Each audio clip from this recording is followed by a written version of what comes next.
Hello, আসসালামু আলাইকুম। আমি নোবেল পারভেজ। ক্রিয়েটিভ আইটি থেকে ডিজিটাল মার্কেটিং কোর্সটি সম্পন্ন করেছি। বর্তমানে কানাডার একটি কোম্পানিতে রিমোটলি কাজ করতেছি as a content writer. HSC পর্যন্ত যেহেতু আমার সায়েন্স ব্যাকগ্রাউন্ডেরই ছিল, তো এইচএসসির পর থেকেই আমার মূলত একটা ইচ্ছা ছিল যে আমি ইন ফিউচারে বিজনেস করব। সো সেই থেকেই আমি একদিন বাসায় বসে এক বড় ভাইয়ের সাথে, যিনি আমার প্রাইভেট টিচার ছিলেন, ওনার সাথে কথা বলতেছিলাম নর্মালি। সো কথা বলতে বলতে ওনার সাথে এক পর্যায়ে এরকম অবস্থায় আসে যে ভাইয়াকে আমি জিজ্ঞাসা করি যে ভাইয়া, আমার যেহেতু বিজনেস করার ইচ্ছা ইন ফিউচারে, সো আমার কি করা উচিত। তো উনি আমাকে বললো যে ডিজিটালাইজড কিছু একটা শিখতে পারো, বা আইটি সেক্টরে এমন কিছু একটা শিখো যেটা তোমার বিজনেসে কাজে লাগবে। তো সেখান থেকেই মূলত ডিজিটাল মার্কেটিংয়ের কথা আমাদের মধ্যে বের হইলো। বাংলাদেশে একটা স্বনামধন্য আইটি প্রতিষ্ঠান ক্রিয়েটিভ আইটি ইনস্টিটিউট আছে। তুমি চাইলে ওদের ওয়েবসাইট, পেজ অথবা সরাসরি গিয়ে ভিজিট করে দেখতে পারো। দেন আমি নিজেই ওনাকে বললাম যে ভাই, তাহলে আমরা একটু তাদের ওয়েবসাইটটা একটু ঘুরে দেখি। তো ওয়েবসাইটে তারপরে কোর্স মডিউল থেকে শুরু করে ডিটেলস আমরা একটু দেখি আর কি। সো ওগুলা দেখার পরেই মূলত আমার কাছে ভালো লাগলো যে কোর্স মডিউলটা আছে অ্যান্ড আমি কি শিখতে পারবো বা সেগুলো আমাকে সামনে নিয়ে যেতে হেল্প করবে কিনা, এই জিনিসগুলো আমি সুন্দর মতো অ্যানালাইসিস করলাম।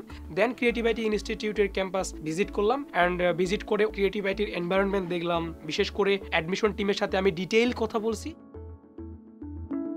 তো বিষয়গুলো আমার কাছে খুব ভালো লাগছে। আর দেরি না করেই আমি ক্রিয়েটিভ আইটি ডিজিটাল মার্কেটিং কোর্সটিতে ভর্তি হয়ে যাই। তো ক্রিয়েটিভ আইটি ইনস্টিটিউট থেকে ডিজিটাল মার্কেটিং কোর্সটি শেষ করার পর আমি social media marketing, SEO, content writing and affiliate marketing সফলভাবে শিখতে পেরেছি।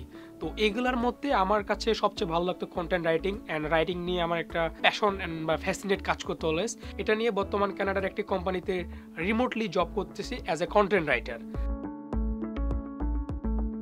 সো ওইখান থেকে আমার আর্নিং মান্থলি অলমোস্ট $1000 থেকে $1200। লাস্ট মান্থে আমার আর্ন ছিল টোটাল $1600 মতো।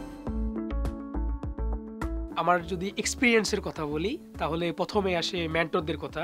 বিকজ মেন্টররা অনেক হেল্পফুল অ্যান্ড অনেক সাপোর্টিভ। আমরা যদি কাজ করতে গিয়ে কখনো প্রবলেম ফেস করি, তাহলে আমাদের মেন্টরদের নক করলে সাথে সাথে আমরা রেসপন্স পাইতাম অ্যান্ড ইনস্ট্যান্ট একটা সলিউশন দিত ওনারা। অ্যান্ড আরেকটা সাপোর্ট সিস্টেম আছে ক্রিয়েটিভ আইটি ইনস্টিটিউটের, সেটা হচ্ছে শর্ট সাপোর্ট সিস্টেম, যেটাতে আমরা সরাসরি 1-to-1 অর্থাৎ একটা টিচারের সাথে আমি ডিরেক্ট বসে আমি সাপোর্ট নিতে পারবো। এছাড়াও আরেকটি সাপোর্ট আছে যেটার কথা না বললেই নয়, সেটা হচ্ছে 24/7 সাপোর্ট সিস্টেম, যেটাতে আমাদের মতো ফ্রিল্যান্সাররা যারা মার্কেট প্লেসে কাজ করি বা মার্কেট প্লেসের বাইরে কাজ করতে গিয়ে, তো ওই সময় যদি কোনো ধরনের আমরা ইস্যুস বা প্রবলেম ফেস করি, তাহলে আমরা 24/7 সাপোর্টে ডিরেক্ট কথা বলে আমরা আমাদের সেই প্রবলেমটা সলভ করতে পারি। এখন অনেকে আমাকে জিজ্ঞাসা করে কোর্স ফি এত বেশি কেন। ইভেন আমি যখন কোর্স এনরোল করি, তখন আমার ক্ষেত্রেও মনে হয়েছিল যে ক্রিয়েটিভ আইটি ইনস্টিটিউটের কোর্স ফি এত বেশি কেন। বাট ওভারঅল বিষয়টা হচ্ছে, আমি যখন কোর্স শেষ করলাম, তো ওনাদের সাপোর্টের বিষয় থেকে শুরু করে ওভারঅল যে আদার্স রিলেটেড থিংস বা শেখানোর কৌশল, সব কিছু মিলে আমার কাছে কোর্স ফিটা খুব একটা বেশি আমার কাছে মনে হয় না। যেহেতু আমি কন্টেন্ট রাইটিং নিয়ে কাজ করি বর্তমানে, সো আমার প্ল্যান আছে কন্টেন্ট রাইটিং এজেন্সি বিল্ড করা। সো যেখানকার মাধ্যমে আমরা ইন্টারন্যাশনালি কন্টেন্ট রাইটিং সার্ভিসটা প্রোভাইড করতে পারো অ্যান্ড বাংলাদেশের মধ্যে একটা নামকরা এজেন্সি করবো।